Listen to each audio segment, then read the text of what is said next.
अपनी सारी तवज्जो, अपना सारा ध्यान थोड़ी देर के लिए खुदा के कलाम को सुनने की तरफ लगाएंगे।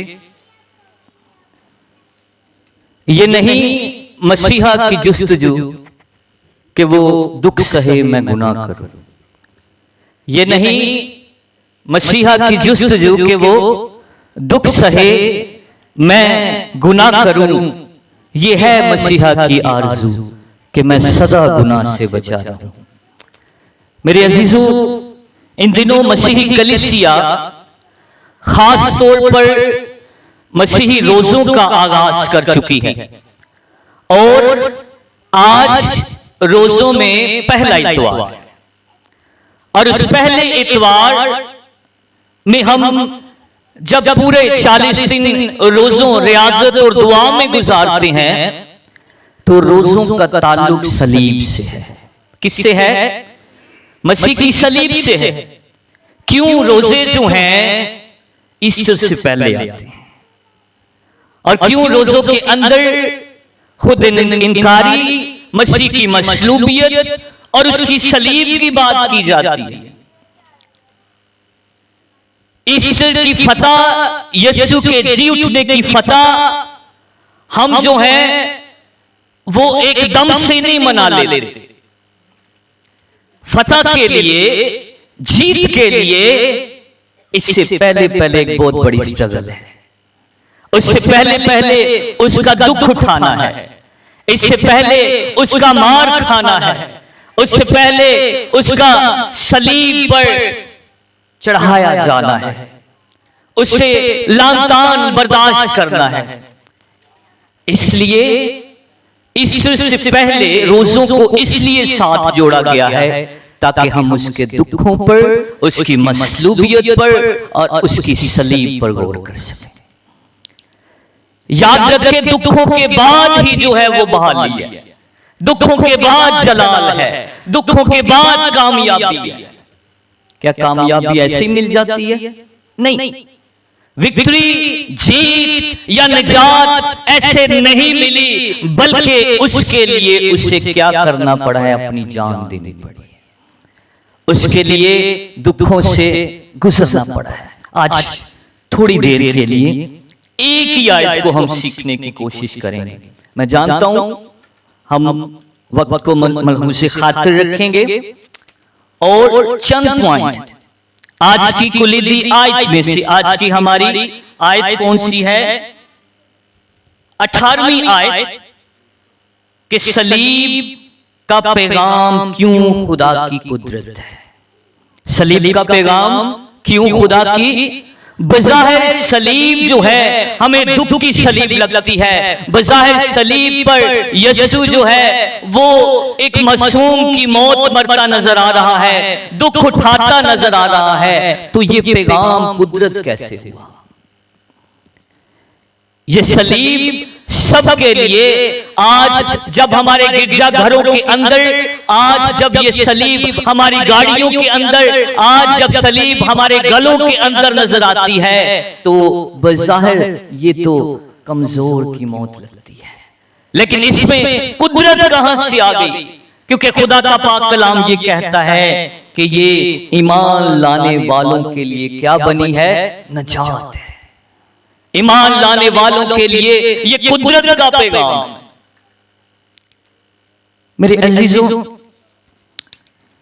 कुरिन्थुस की कलीसिया में पहली सदी में जब ये लिखा गया तो पौलुस रसूल जब इस बात को लिखते हैं तो उस वक्त यहूदियों के लिए ये ठोकर का बाइस है और यूनानियों के लिए ये बेवकूफी का पैगाम है। क्या वजह है? 5 वजह थी। आज हम सिर्फ एक ही हिस्सा देखेंगे। क्या वजह थी कि सलीब का पैगाम, सलीब की तालीम, सलीब की मुनादी जो है मसीह के दौर के और पौलुस रसूल के दौर के लोगों के लिए क्या थी? एक ग्रुप ये है, वो कहता है कि ये बेवकूफी का पैगाम है, और एक ग्रुप कहता है कि ये ठोकर का पैगाम है। 5 वजह हैं। पहली सदी में सलीब का पैगाम और सलीब चढ़ाया जाना, किसी को सजा देना, ये एक घनौनी और इबरतनाक मौत थी। कई तरीकों से, 5 तरीकों से। और आज की हमारी दूसरी तिलावत में हमने पढ़ा है कि शरीयत के एतबार से जिसको सलीब पर चढ़ाया जाता, लकड़ी पर चढ़ाया जाता, तो वो क्या कहलाता था? लानती कहलाता था। शरीयत के एतबार से ये कैसी मौत है? ये लानती मौत है। और फिर कानूनी एतबार से जो भी शख्स, उस वक्त कौन सी हुकूमत थी? रोमी हुकूमत है। और रोमी हुकूमत सलीब की सजा डाकुओं को, बागियों को, और जो हुकूमत के खिलाफ हल्ला बोल देते थे उनको सलीब चढ़ाई जाती थी। और इस सलीब को, इस सजा को इतना इबरतनाक बनाया जाता था कि दुनिया देखे कि इसने हुकूमत के साथ टक्कर लगाई। तो शरई इतबार से यानी मजहबी इतबार से ये एक लानती की मौत, और कानूनी इतबार से, रोमी इतबार से ये एक बागी की मौत थी, ये एक डाकू की मौत है। और समाजी इतबार से यानी माशरती इतबार से मसलूब होने वाले खानदान, उसके रिश्तेदारों के सामने इसको इतना शर्मनाक बनाया जाता कि वो नफसियाती तौर पर जिसको सलीब चढ़ाया जाता वो लागर और बेयारो मददगार हो जाता, और उसको गलियों में लेकर जाया जाता। यीशु को यरूशलेम की गलियों में लेकर के जाया गया ताकि शर्मिंदगी का बायस हो। और इसके बाद जिस्मानी एतबार से ये जो मौत है, ये जिस्म पर कोड़े खाने, कीलों के छेद हैं, पसली में नेज़ा है। और जिस्मानी एतबार से इसको इतना अज़ियतनाक बनाया गया ताकि देखने वालों को दहशत आए। तो मेरे अजीजों, 5 बातें हैं कि सलीब क्यों कर इसको इतनी सख्त जो है सजा बनाया गया। शरीयत के एतबार से ये लानती मौत है, रोमी कानून के एतबार से ये डाकू और बागी की मौत है, समाजी एतबार से ये एक शर्मनाक मौत है, नफ्सियाती एतबार से इसको अज़ियतनाक बनाया गया है, जिस्मानी एतबार से इसको तकलीफ दे बनाया गया। अब अगर यीशु के शागिर्द तब उठे और वो कहते हैं जिनकी अक्सरियत जो अनपढ़ थे, उन्होंने कहा कि सलीब पर जो मरा है वो नजात दहिंदा है, वो बादशाहों का बादशाह है, वो हमारा आका है, वो हमारा मालिक है। तो ये लोग ये क्या कहते कि ये बेवकूफ है,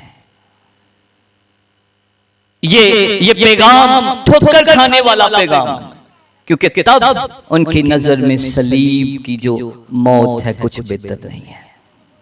लेकिन क्या पता था कि ये सलीब जो जिल्लत का बायस थी, ये सलीब जो कि अज़ियत का बायस थी, वो सलीब एक दिन आपकी और मेरी शान बन जाएगी। ये सलीब क्यों, क्या हुआ है, हुआ क्या इसके ऊपर? इसके ऊपर खुदा की अदालत और खुदा की मोहब्बत एक हो गई है। इसके ऊपर खुदा का इंसाफ और खुदा का फजल जो है वो एक हो गया है। इस बात को हमने समझना कि सलीब पर हुआ क्या है। मेरे अजीजों, कलाम मुकद्दस में लिखा है कि सब ने गुनाह किया और सब खुदा की हजूरी से महरूम हो गए। इसमें कोई भी बाहर नहीं है। तमाम बनीनो इंसान के लिए ये कहा गया है कि सब ने क्या किया है? गुनाह किया। और गुनाह करने वाला किस चीज का हकदार है? सजा का हकदार है। और जो मेरी और तेरी सजा थी, अब खुदा दिया 2 सिफात, खुदा की बहुत सारी सिफात हैं, 2 खास सिफात। कौन सी? उसका अदल, खुदा आदल भी है, ते खुदा फजल करने वाला भी, मोहब्बत भी उसके अंदर है। अब अगर वो सजा जिसकी बनती है उसको सजा ना दे तो क्या होता है? खुदा इंसाफ वाला होएगा? नहीं है। और अगर वो रहम भी ना करे तो उसका रहम भी कायम नहीं रह सकता। तो क्या हुआ? सलीब को बीच में लाया गया। किसको लाया गया है? सलीब को बीच में लाया गया। और उसने अपना इकलौता बेटा बख्श दिया ताकि जो कोई उस पर ईमान लाए हलाक ना हो बल्कि हमेशा की जिंदगी पाए। सलीब पर यही कुछ हुआ है कि मेरी जगह पर मेरी खातिर मसीह यीशु को लाया गया, मसीह यीशु को लाया गया। और इसी तरह सलीब को इज्जत मिल गई है और सलीब का दर्जा बुलंद कर दिया गया है। और उसी सलीब के आज हम गीत गाते हैं कि जिल्लत का जो निशान थी अब क्या बन गई है, शान बन गई है। और मेरे अजीजों, इसी सलीब से हमने शिफा पाई है, उसके मार खाने से हमने क्या पाया है, शिफा पाई। इसलिए इस बात को हमने समझना है। मैंने पिछले इतवार ये कहा, अपने घरों में रोजों के दिनों में सलीब अवेजा करें। जहां आप दुआ करते हैं, जहां आप इबादत करते हैं, मसीह की सलीब को क्या करें, अवेजा करें। और जब हम सलीब को देखते हैं तो मसीह को देखते हैं, जब मसीह को देखते हैं तो उसके छुड़ाए जाने को देखते हैं। जब सलीब पर नजर जाती है तो उसकी कुर्बानी पर नजर जाती है, उसकी कुर्बानी पर जब नजर जाती है तो हमारे गुनहगार होने पर नजर जाती है। और जब गुनहगार होने पर नजर जाती है तो उसके छुड़ाए जाने पर नजर जाती है। आइए मसीह खुदावंद के लिए जोरदार तालियां बजाएं, उसकी सलीब के इस कुदरत के लिए जो आज तमाम मसीहियों के सामने है। खुदावंद की उस सलीब की शुक्रगुजारी करें, खुदावंद के उस सलीब के जो है वो हम शुक्रगुजार हों। मेरे अजीजों, आज एक हिस्सा है ईसाई का कि क्यों ये सजा सबके लिए ब्रत थी और क्या इस सलीब पर हुआ है। हम चंद पॉइंट्स अगले इतवार इसके देखेंगे, वक्त को जो है मद्देनजर रखते हुए। खुदावंद आज की इन सारी बातों के वसीला से आप सबको बड़ी बरकत दे और इन पर अमल करने का बारी फजल अता करे।